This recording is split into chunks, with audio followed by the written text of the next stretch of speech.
Hello class, I'm Shania Brown, And I'm Kelsey McDowell. and we're presenting to you the 7 Habits of Highly Effective Teens. So does anyone know what a habit is? Journey. A habit is something you do repeatedly. Savani, do you want to add? I was gonna say something you do constantly. Okay. Consistency. I like Right on the board now. What is a habit? So, like you said, it's something that you do repeatedly, and it's something that becomes a part of your daily routine, and it can be negative or positive. Next. Wait, pause. How do you think your habit is your habits are affecting your daily life?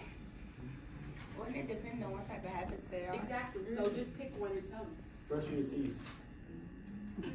Brushing your teeth, right? That's a habit, but you don't even look at it as a habit. You look at it as a necessity, something that you should do. But thanks for that, Sam. Next. They need to. So these are the 7 habits we're going to talk about. So right now, we're going to start being proactive, and then begin with the end in mind. Put first things first. Think win-win. Seek first to understand, then to be understood. Synergize and sharpen us all. And after learning all these, we hope you guys will be effective teens. Right. So, does anybody know what a paradigm is? Who? No, never heard of it. We didn't hear about it either before we learned about it. So a paradigm is the way you see something. So it's how you view it, what a perspective is, and it's how does a paradigm make you different or make you the same? Question. So the exercise, the person next to you, ask them how they see you, and then you're going to tell them how you see yourself, and see how it's different. So do that. What do I look like to you? So ask. What do I look like to you? Ask. What do you see me as? Girl, you cannot be that confused.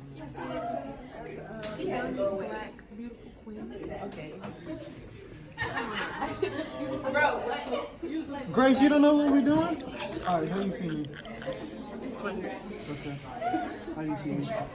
All right, okay. Let's come back to the center. Journey and Savani, would y'all like to share what y'all spoke about? Well, I said that I see Journey as a young, independent woman. And she said, I see myself as a young, black, beautiful queen. That was very good, very good. Next. So, let's start with habit number 1, and that's called being proactive. So before we tell you what it is, what do you think it means to be proactive? Anyone? To be involved, okay. Anyone else? Kiara? What do you think it means to be proactive?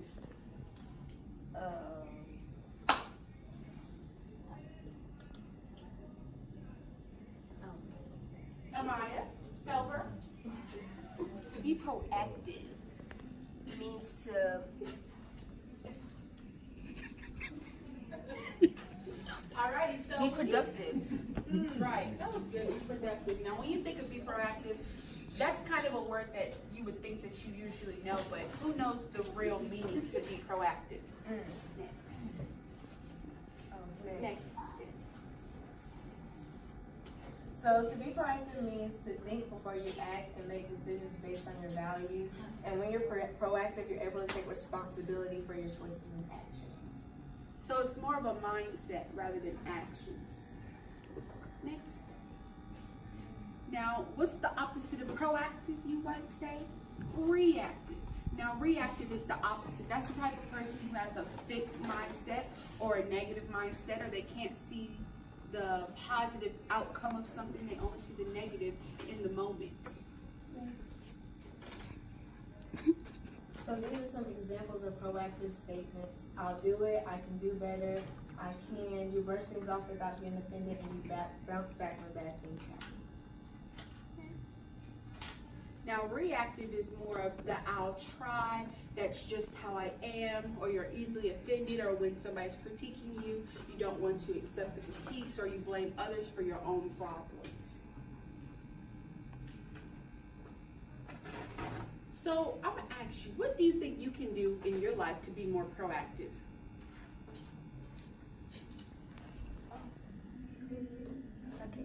you know how a lot of kids think they right all the time?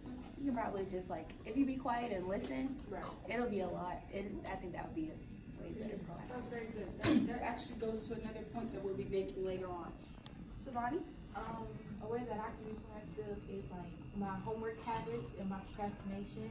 So if I fix that and my mindset, and I know that like I start, instead of just like saying it or writing down that I gotta do, I actually do it. Right. Okay. Anybody else? Okay. Habit number 2, begin with the end in mind. Now, what do you think this means? That table right there, what do you think begin with the end in mind means? What do you, Think on it, marinate on it for a second. it's not as difficult as You you know, may we seem. want to get some other participants, but I love the enthusiasm of this section of the room. Love it. No, it's still down. Do something with a goal in mind. Right. Go. Okay. This table, begin with the end in mind. To do something that you think will stand out in the end instead of trying to do something in the beginning. That was really good. Good.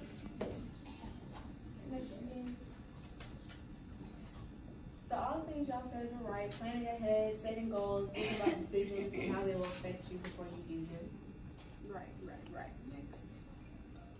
So, beginning with the end in mind, we want you to, you can either write or think of your own personal mission statement, and that's something that should motivate you. It can involve a goal of yours. You know, we're applying to colleges and scholarships right now. So if you want to do that mentally in your head, or if you want to write it down, you can do that. And you can share with us. We'll give you about 30 seconds. Yeah. Yes. So it should like drive your future goals and decisions. Do you have one?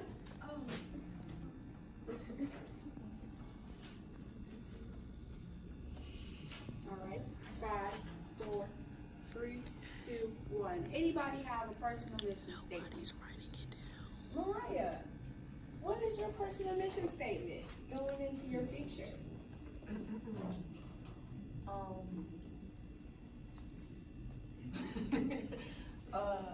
I plan to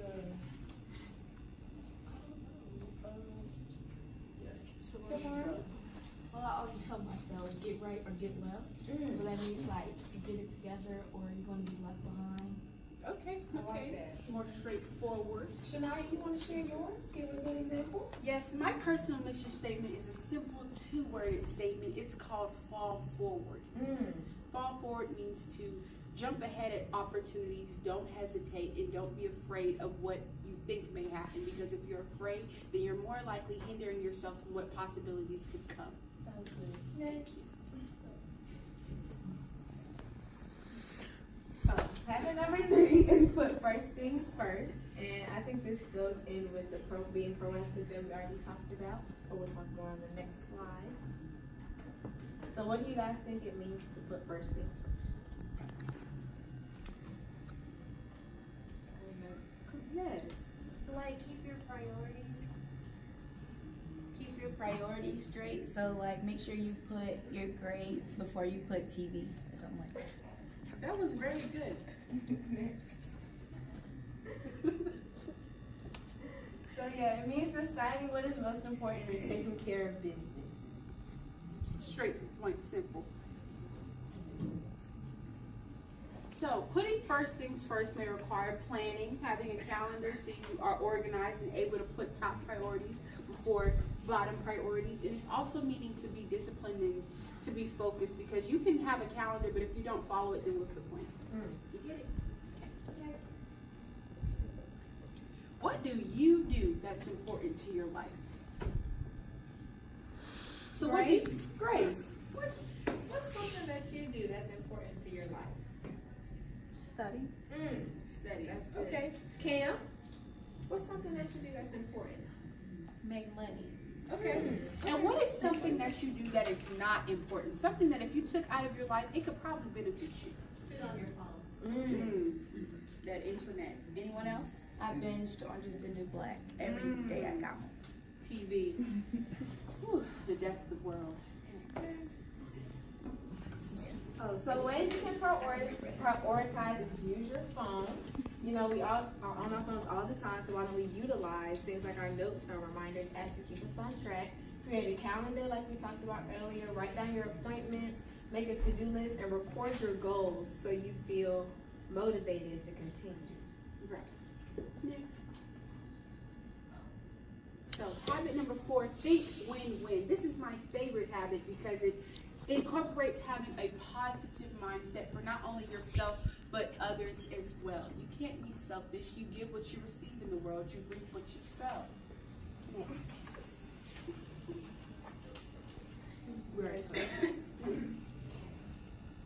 So the proper definition for think win-win is to rejoice in sharing recognitions with others and to help others succeed, because it takes a village to raise a child. Next. So there are 4 mindsets, but we're not going to read all of them. So one is win-lose, and this is competitive. So like one person can win and one person can lose. One is lose-win, and this is when a person has low self-esteem. They think nothing ever goes their way. They're always going to lose. Everybody else is always going to win. Lose-lose is things like war, and nobody wins in war. Both sides lose. And what we want to strive towards is win-win, where everybody can win and share recognition. Right. Next. Oh, yeah, sorry. So there's a little saying called the Trimmer Twins, and that's between competing and comparing, because competing can be healthy. It can, encourage you to push yourself harder, but then it can also be dangerous. So it says competition can be healthy, but competition becomes bad when you start to compare your self-worth to if you win or if you lose. And comparing yourself to others instead of just focusing and competing with yourself can be harmful to your mental effects as well. Habit number 5. Seek first to understand, then to be understood. What do you think this means? Go to the next one, please. What do you think this means, Samuel? What do you think seek first to understand, then to be understood means?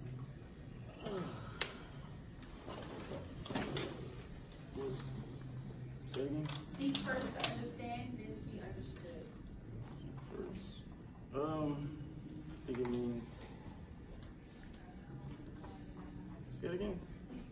Seek first to understand, then to be understood. Listen. Right. Listen. And listen to who? Okay, yes, okay, yeah, okay. What are some good listening skills? So some include nodding while the person is talking, making eye contact, like Kalia, making eye contact, asking questions and not cutting them off. Okay, next. Core listening skills would include things like spacing out. So say if Savani was telling me her problems and I'm here, but if she says something then I don't even hear her because I wasn't listening. I was thinking about something else. Or if I'm pretend listening where, say, Kalia is telling me her problems and she says, what do you think? And I'm like, oh, good. And I say something, but it has nothing to do with what she just told me. That shows that I'm not listening. And then there's other things like selective listening, where you only hear a couple words because you're not listening, or word listening, where you are jumping in and out, where you just say something that she just said, but it has nothing to do with the whole concept. Or self-centered listening, where you take their problems but try to make it about yourself, and then you didn't even help them. So the 6th habit is synergize. You go to the next one. So what do you guys think it means to synergize? Anybody? This is a hard one. Yes, I Savannah. don't know, but I'm gonna just guess. What I think it means, prioritize, like the things you have to do, like I don't know. Okay. Well, let's see. Let's see what it says. So synergize is when 2 or more people work together to create a better solution than either could alone. Synergize. Oh, you can So, synergizing is like, for instance, when we're working in groups, we're diverse, we're a whole bunch of different people, but celebrating differences is using our differences, using our unique qualities about ourselves to come together as one to make the bigger dream happen.